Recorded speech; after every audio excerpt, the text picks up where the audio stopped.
महाविद्यालयातील सर्व उपप्राचार्य, इंचार्ज, विभाग प्रमुख, सहकारी शिक्षक, शिक्षकेतर सेवक बंधू आणि भगिनी, आज या ठिकाणी आपण रयत शिक्षण संस्थेचे माजी चेअरमन प्राध्यापक डॉक्टर एम डी पाटील यांना विनम्र अभिवादन करण्यासाठी या ठिकाणी एकत्र आले. आत्ताच मस्के सरांनी एम डी पाटलांच्या जीवनाचा एक धावता परिचय आपल्या सर्वांना करून दिला. आजची एकूण महाराष्ट्राची नव्हे तर भारताची परिस्थिती पाहिल्यानंतर असं उद्वेगानं म्हटलं जातं, आपल्या रयत शिक्षण संस्थेचे माजी मॅनेजिंग काउन्सिल सदस्य आणि या महाराष्ट्राचे उपमुख्यमंत्री दिवंगत अजितदादा, असं उद्वेगानं त्यांच्या मृत्यूच्या पूर्वी असं म्हटलं होतं की राजकारणाचा चिखल वंगाळ झालेला. त्याचं कारण एकूण असलेल्या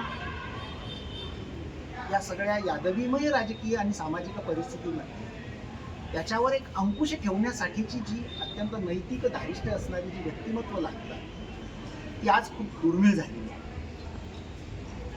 आणि एक काळ असा होता की या महाराष्ट्राच्या भूमीमध्ये विरोधी पक्ष असो किंवा सहकारी पक्ष असो, याच्यावर एक निरंकुश असा म्हणजे अंकुश ठेवणारी जी काही व्यक्तिमत्व असायची, त्यांच्यामध्ये एक नैतिक दबाव असायचा, ज्यामध्ये आपण अग्रक्रमानं नाव घेतो ते एम डी सरांचे. दुसरं व्यक्तिमत्व म्हणजे गोविंदराव पानसरे असतील किंवा कॉम्रेड पी डी कडू पाटील असतील. ही जी व्यक्तिमत्व होती यांचा सत्ता कोणाची असो परंतु एक नैतिक दबाव असायचा. आणि या नैतिक दबावामुळं सत्ताधारी पक्षाला कुठलाही निर्णय घेताना आणि त्याची अंमलबजावणी करताना 4 वेळा विचार करावा. त्यामध्ये एम डी सरांचं नाव हे अग्रक्रमानं घेतलं. मी स्वतःला खूप भाग्यवान समजतो की एम डी सर आणि रयत शिक्षण संस्था यामध्ये जे एक अतूट नातं होतं त्यातला एक थोडासा धागा होण्याची संधी मला 10 वर्ष मिळाली. आणि त्या 10 वर्षामध्ये मी आज जवळून एम डी सरांना पाहिलं, अनुभवलं. आणि एक नैतिक दबावाचं स्वतंत्र एक स्थान कसं असतं, अंकुश ठेवणारं स्थान कसं असतं ते मी माझ्या डोळ्यानं पाहिलं. की रयतमधल्या विनाअनुदानित महाविद्यालयांच्या संदर्भातला प्रश्न ज्यावेळी थोडासा ज्वलंत झालेला होता आणि अशा वेळी महाराष्ट्र राज्याच्या ज्या आयुक्त आहेत कुमुद बन्सल, ज्यांच्या दालनामध्ये त्यांनी ठिय्या मांडल्या. जोपर्यंत या महाविद्यालयांचा अनुदानाचा प्रश्न सोडवत नाही, माझ्या हातात लेखी पत्र देत नाही, तोपर्यंत मी इथून उठणार नाही. सगळं मंत्रालय त्यावेळी खडबडून जागं झालं. स्वतः अजितदादा त्यावेळी 3ऱ्या मजल्यावरून धावत खाली आले आणि दाजी तुम्ही असं काय करता, म्हणजे मी पद उठत नसतो, माझा आधी हातात पत्र. आणि हे मी प्रत्यक्ष अनुभवलेला हा प्रसंग. आणि नाईलाजानं ते पत्र द्यावं लागलं, सगळे निकष बाजूला ठेवून जावं लागलं. अशा पद्धतीचा एक नैतिक दबाव असलेलं हे एक व्यक्तिमत्व. आणि रयत शिक्षण संस्थेचं चेअरमनपद ज्यावेळी त्यांनी भूषवलं त्यावेळी त्यांनी घेतलेला सेवकांच्या दृष्टीनं असलेला एक चांगला निर्णय, त्या निर्णयाचा पहिला लाभधारक होण्याची संधी मला मिळाली. म्हणजे एम डी सरांची चेअरमन पदाची अखेरची कारकीर्द असताना शेवटच्या 2 महिन्यामध्ये त्यांनी घेतलेला जो बदलीच्या संदर्भातला जो काही निर्णय आहे आणि त्याच्या संदर्भातलं जे धोरण होतं आणि त्या धोरणाची अत्यंत कडक अशी अंमलबजावणी त्या वर्षी पहिल्यांदा झाली.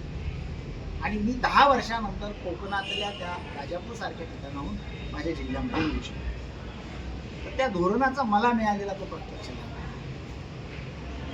सेवकांच्या संदर्भामध्ये असलेली त्यांची भूमिका फार स्पष्ट असायची, पण त्या बाबतीत तेवढीच कठोरही असायची.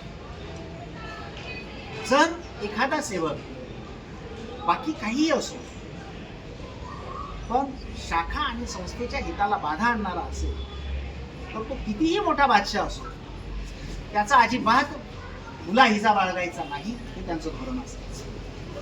आणि त्या पद्धतीनं त्यांनी त्यावेळी अशा पद्धतीनं जर शाखेला सहकार्य न करणारी, शाखेच्या हिताविरोधात वागणारी माणसं असतील आणि त्यांच्या संदर्भात जर स्पष्टपणानं पुरावे असतील तर त्यांच्यावर अत्यंत कठोर कारवाई देखील केली आहे. आणि त्यातलं एक खडतरे प्रकरण नावाचं प्रकरण या संपूर्ण संस्थेत प्रचंड गाजलं. एन.डी. सर जेवढे या बाबतीमध्ये न्यायवादी भूमिकेचे होते तेवढेच संस्था हित आणि शाखा हिताच्या बाबतीमध्ये फार दक्ष होते. आणि म्हणून एन.डी. सरांचं या ठिकाणाहून जाणं त्यावेळेस संस्थेच्या बाबतीत फार नुकसानदायक होतं. कारण ते चेअरमन पदावर जरी नसले तरी त्यांचं असणं सुद्धा ही मॅनेजिंग फोर्सने किंवा इतरांना एक प्रकारे भाग असल्यासारखं असतं. कुठलेही निर्णय घेत असताना त्याची विधायकता आणि विध्वंसकता याच्या बाबतीत विचार करावा लागतो. आणि म्हणून त्यांच्या जाण्यानंतर किंवा पिढी आप्पांच्या जाण्यानंतर ही जी चांगली माणसं जी ज्या संस्थेमध्ये होती जाण्यानंतर खूप मोठं नुकसान संस्थेचं वैचारिक झालेलं आहे, नैतिक झालेलं आहे असं मला व्यक्तिशः वाटतं. अशा एन.डी. सरांचा आज आपण या ठिकाणी त्यांना विनम्र अभिवादन करण्यासाठी एकत्र आलेले आहोत. आणि आपल्या सर्वांच्या वतीनं आपल्या शाखेच्या वतीनं त्यांना विनम्र अभिवादन केलं आणि थांबतो. धन्यवाद. जय हिंद.